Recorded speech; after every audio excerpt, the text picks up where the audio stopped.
kita awali dulu dari ini ya, apa namanya, tahun terburuk dalam sejarah dunia.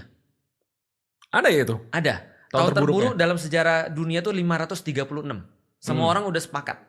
Karena pada saat itu untuk sekitar 70 tahun, 50 sampai 70 tahun ke depan, bumi itu benar-benar paceklik. Gara-gara ada gunung meletus di mana-mana. Paceklik itu apa? Paceklik itu crop berhenti berproduksi. Oh, berarti sampai di tahap famine lah. Famine. Ya? Orang nggak bisa makan banget. gitu. Benar. Karena parah bangetnya gini, gunung meletus di mana-mana, mendung sehingga kemudian ngalangin cahaya matahari. Akhirnya seluruh dunia itu benar-benar gagal panen semua. Dan orang-orang hampir nggak pernah ngelihat sinar matahari dalam kemudian beberapa bulan ke depan. 536 itu adalah tahun terburuk dalam sejarah dunia, lanjut 50 sampai 70 tahun.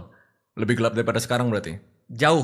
Tahun terburuk dalam sejarah manusia. Bayangin kalau manusia sudah dari misalnya berapa ratus ribu tahun yang lalu, ini tahun terburuknya adalah 536.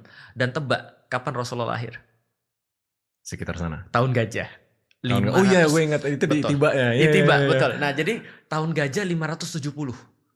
Jadi Rasulullah itu lahir, dia melihat dari segi fisik dan mental kerusakannya parah banget. Parah banget. Ada orang ngubur anaknya sendiri.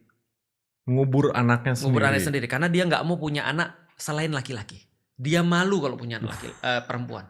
Ketika punya anak perempuan, lu kebayang nggak sih?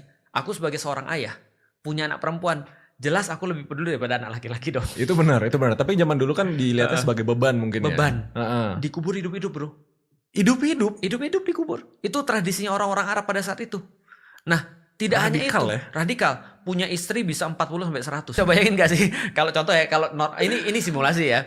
Simulasi walaupun aku nggak akan. Aku nikah umur 20 tahun, setiap tahun aku nikah satu istri. 60 tahun aku punya istri yang bervariasi antara umur 60 sampai umur kayak koleksi sih, bisa dipajang gitu kan ya. Nah, ketika seorang Arab mati yang punya istri banyak, istrinya diwariskan.